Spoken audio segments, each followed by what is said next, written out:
Bonjour tout le monde, voilà une petite vidéo aujourd'hui pour vous montrer comment préparer votre sac lorsque vous partez en randonnée. Moi personnellement je fais des randonnées qui sont relativement longues, je me pousse quand même quelques challenges, des randonnées qui font parfois une vingtaine de kilomètres en montagne, ça fait quand même beaucoup, surtout qu'on a souvent du dénivelé. Donc voilà, c'est pour partager avec vous le contenu de mon sac et ce qui pour moi reste vraiment essentiel à prendre parce qu'il y a beaucoup de petits détails qu'on oublie, mais il faut les prendre en considération, ces petits détails, parce qu'ils font la différence une fois qu'on est sur le terrain. Déjà le sac à la base, ne prenez pas un sac à dos lambda comme vous avez à l'école, ISPAC ou des choses comme ça. Prenez un vrai sac à dos de randonnée avec plusieurs rangements, vraiment avec plusieurs poches. Vous puissiez vraiment avoir du contenu à l'intérieur. Hop, voilà, avec des poches à l'intérieur, avec des lanières élastiques, de quoi fermer. Vraiment un bon sac qui puisse vraiment vous accompagner de partout. Voilà, bon, moi j'ai acheté l'un des derniers sacs avec l'air cooling system. Ça permet au moins d'avoir le dos qui transpire beaucoup moins. Donc voilà, c'est un des derniers sacs que j'ai pris avec les poches sur les côtés.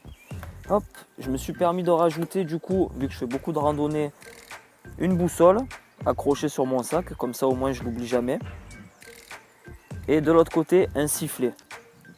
Sifflet, voilà, qui pour moi reste quand même très important parce que je suis souvent en montagne, en forêt. Donc voilà, malheureusement, il y a beaucoup d'accidents qui peuvent arriver à cause des chasseurs. Donc au moins lorsque vous rentrez en forêt, que vous n'êtes pas trop sûr, vous mettez un grand coup de sifflet, au moins vous vous faites repérer, vous êtes sûr qu'on vous a repéré, quoi. Donc c'est un des détails qui est bête, mais qui fait la différence une fois qu'on est sur le terrain. Donc voilà pour le sac. On va passer ensuite au contenu. Donc du coup, le couvre-chef, bien sûr à ne jamais oublier, la casquette, voilà, c'est vraiment essentiel. Ensuite les lunettes, donc moi j'ai pris des verres polarisés, des verres polarisés. Au moins voilà, ça protège énormément des rayons UV, surtout quand on est en montagne, tout ça, donc le soleil tape beaucoup plus, je vous apprends rien. Des vêtements chauds, donc voilà, moi je prends un petit survêtement d'Omios, c'est suffisant pour moi, pantalon et veste. Voilà, puisqu'en altitude on peut avoir froid quand même, arrivé à un certain moment. Et si vous pouvez rajouter des gants ou un bonnet, si vous partez tôt le matin ou des choses comme ça peut faire la différence. Donc voilà au niveau du sac, au niveau des vêtements, au niveau de tout ce qui est un petit peu hygiénique et sécurité grosso modo. Voilà, un petit pack de pansements avec des ciseaux, tout ça. Au moins voilà, c'est bête, mais si on a une petite coupure, on peut faire un petit pansement compressif. Un antiseptique, on n'est pas à l'abri voilà, de s'accrocher une branche morte ou quelque chose comme ça. Des mouchoirs voilà, pour si vous avez de gros besoins lorsque vous êtes en forêt. Un couteau, ça reste quand même nécessaire d'avoir un couteau sur soi. On ne sait jamais sur quoi on peut tomber. Puis même si vous avez de vous blesser, que vous vous enfoncez une écharde bien conséquente dans la peau, vous pouvez toujours avec le couteau hop, aller chercher et retirer l'écharde. C'est bête mais au moins ça vous permet de vous défendre mais aussi voilà, de pouvoir vous sauver.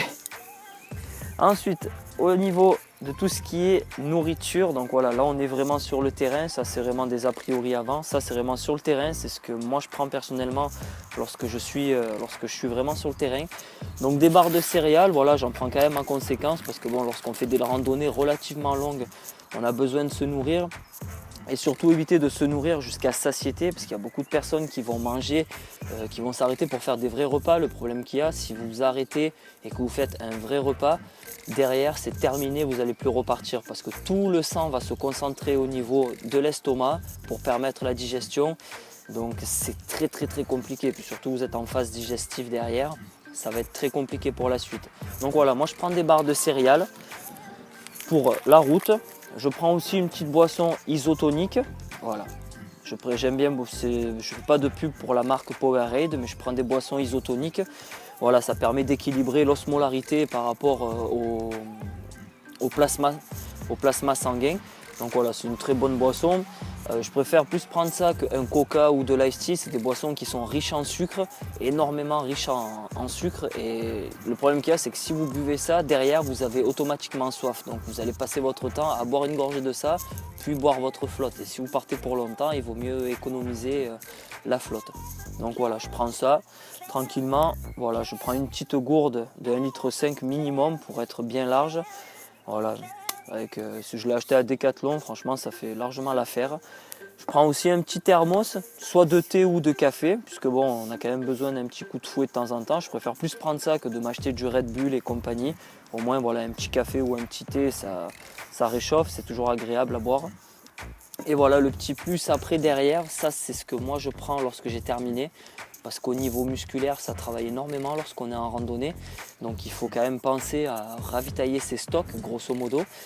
Donc voilà, la nourriture qui se fait ici, donc voilà, le tupperware il est vide, mais c'est pour vous montrer que voilà, je prends un tupperware de bouffe bien conséquent, riche en glucides pour bien recharger les stocks en glycogène, riche en protéines parce que vous cassez énormément de fibres musculaires, et aussi riche en graisse. Vous savez que les lipides sont responsables de la synthèse d'énormément d'hormones dans le corps, donc ne les négligez pas, pardon, parce que vraiment tout a sa priorité, surtout dans un cadre comme ça. Et le petit plus que je me permets de me rajouter, voilà, je prends un bar de Juvamine, des vitamines en fait, je prends ça. Parce que bon, pour moi, on a besoin de minéraux, de vitamines, et malheureusement, lorsqu'on est sur le terrain et qu'on en a pour un moment, lorsqu'on a fini, on prend ça, ça nous permet quand même de récupérer énormément. Un petit plus, je prends du glucosamine de sulfate, c'est ce que certains appelleraient des complexes articulaires sous une autre gamme. Je ne fais pas de pub pour MyProtein, pas du tout, mais c'est ce que je prends. Ça permet de lubrifier les articulations au maximum et de préserver les articulations. J'ai 27 ans, je ne suis pas un vieux, mais voilà, on pense quand même un petit peu à en prendre légèrement pour accompagner le corps dans son travail. C'est un peu comme les crèmes rajeunissantes, et au plus vous en prenez quand vous êtes jeune, au plus vous allez ralentir le processus de vieillissement, c'est exactement pareil. De la glutamine qui compose essentiellement les fibres musculaires, et vu qu'on va casser des fibres musculaires, il faut qu'on récupère derrière. Et des BCA, bon, moi je prends des BCA+, après il y a des préférences pour des BCA 4.1.1, 4.2.2, ça dépend, chacun ses priorités, mais moi personnellement voilà, c'est ce que je prends. Donc voilà, j'embarque pas tout ça avec moi, je prends dans un petit sachet une fois que j'ai terminé, c'est la petite collation après la récupération. Donc voilà du coup un petit peu pour moi ce qui est nécessaire à prendre lorsqu'on part à randonnée. Il vaut mieux que vous partez du principe qu'il faut prendre plus que pas assez. Il vaut mieux que vous ayez le sac qui pèse 1 kg de plus, mais au moins voilà, si vous avez faim, si vous avez soif, vous êtes tranquille. Malheureusement, l'hydratation c'est le plus important, donc il ne faut pas le négliger, il faut vraiment pas le négliger. Donc c'est pour ça, voilà, prenez l'essentiel de ce qu'il vous faut. Voilà. Sac, un bon sac, voilà, prenez pas de la merde, avec plusieurs poches, plusieurs accroches, des vêtements, de quoi vous soigner, de quoi vous nourrir, etc. Voilà, c'est les conseils que je peux vous donner. Après, sur d'autres conseils, je peux vous donner des conseils type alimentaire, ce qui peut être fait lorsque vous êtes en pré-entraînement, grosso modo avant de partir à randonnée. C'est voilà, c'est la veille, vous faites un repas riche en glucides. Donc une fois que vous avez fait votre repas riche en glucides, vous pouvez directement le lendemain réutiliser tous ces stocks en glycogène que vous avez stockés pendant votre sommeil et avoir une performance qui est plus prégnante en fait. Donc voilà. Après il y a d'autres personnes qui le font, c'est utile mais il faut le faire à une moindre échelle parce que ça marche plus à un moment. C'est quelques jours avant de faire grosso modo votre performance, vous diminuez vos apports en glucose, donc en hydrate de carbone.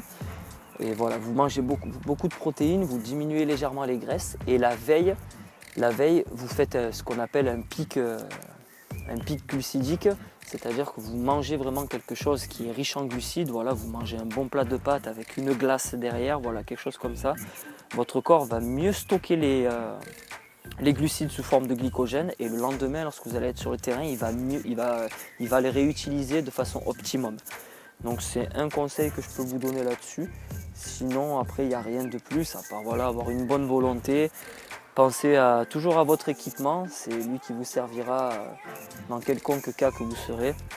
Donc voilà, c'est tout ce que j'avais à vous dire là-dessus. Voilà, au moins c'est une base que vous pouvez avoir, une trame.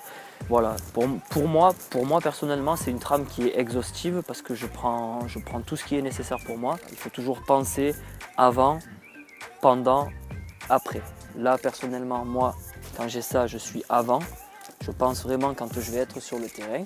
La nourriture, la diététique qui se fait avant aussi. Là, je suis pendant avec tout ceci. Et le tupperware ici avec Les BCA, la glutamine, la glucosamine de sulfate et les vitamines, je suis après vraiment pour aider mon corps à récupérer.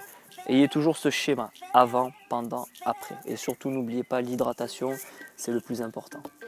Bon, sur ce, j'ai fini cette vidéo, je ne vais pas en dire plus, après c'est à vous de jauger qu'est-ce qui vous sera utile sur le terrain.